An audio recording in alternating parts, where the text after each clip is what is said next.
How many brothers and sisters did Jesus have? How many brothers and sisters did Jesus have? In the tapestry of the life of Jesus Christ, one of the intriguing questions that has captured the curiosity of scholars, theologians, and everyday readers of the Bible alike is the composition of his earthly family.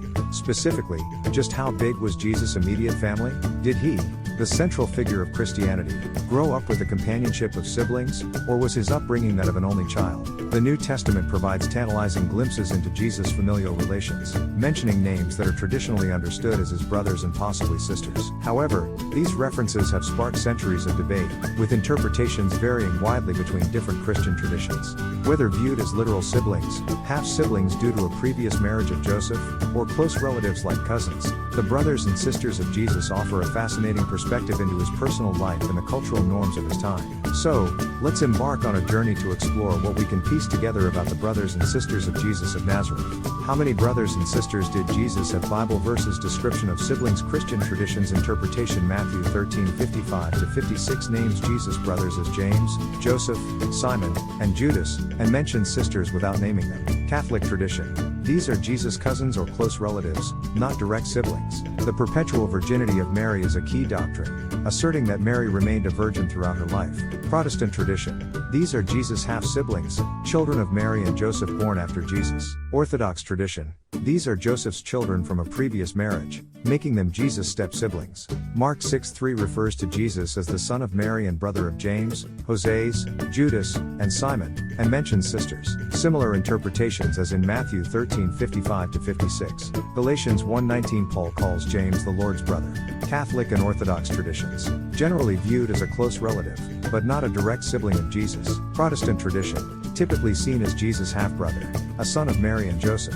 Acts 1:14 mentions Jesus' brothers as part of the group praying with Mary and the disciples after Jesus' ascension. Similar interpretations as above.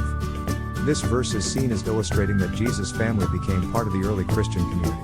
This table gives us a sense of the layers of history, tradition, and interpretation that are built up around the simple words of the New Testament. It's a vivid example of how a single set of texts can inspire such a rich tapestry of belief and understanding. How many children born to Joseph? The Bible suggests that Joseph, Jesus' earthly father, had several children. These were Jesus' half-siblings, from Joseph's marriage to Mary. Did Jesus' brothers and sisters become his followers initially? The scriptures seem to indicate skepticism among Jesus' siblings, but later it becomes apparent that at least some of them became followers of Jesus, notably James, who became a leader in the early Christian church. Bible verses description of siblings Catholic tradition interpretation Matthew 13:55-56 names Jesus' brothers as James, Joseph, Simon, and Judas, and mentions sisters without naming them. These are considered Jesus' cousins or close relatives, not direct siblings. Mary is believed to have remained a virgin throughout her life, according to the doctrine of the perpetual virginity of Mary. Mark 6:3 refers to Jesus as the son of Mary and brother of James, Joses, Judas, and Simon, and mentions sisters. Similar to the interpretation in Matthew, these are understood to be Jesus' cousins or close relatives, not direct siblings. Galatians 1:19 Paul calls James the Lord's brother. In Catholic tradition, this is generally viewed as meaning a close relative of Jesus, but not a direct sibling. Brother is understood in a broader sense, as was common in Semitic languages. Acts 1:14 mentions Jesus' brothers as part of the group praying with Mary and the disciples after Jesus' ascension. Again, these brothers are interpreted as close relatives of Jesus, such as cousins, in alignment with the perpetual virginity of Mary. The Catholic tradition thus offers a specific lens through which to read these Bible verses, deeply rooted in the Church's theology and understanding of Mary and Jesus' family life.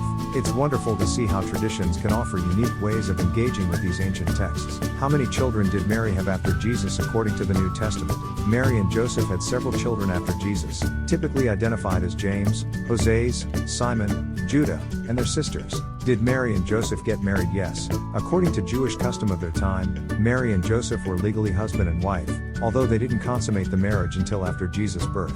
Jewish marriage customs during the time of Jesus were quite detailed and specific, painting a vivid picture of social and family life in that era. These customs were deeply rooted in tradition and religious law, reflecting the significant role that marriage played in Jewish society. Let's take a friendly journey back in time and explore what getting married would have looked like in Jesus' day through this table. Stage of marriage description Jewish marriage customs during the time of Jesus betrothal, Iruzin or Kiddushin. Initial stage of marriage 1. Arrangement.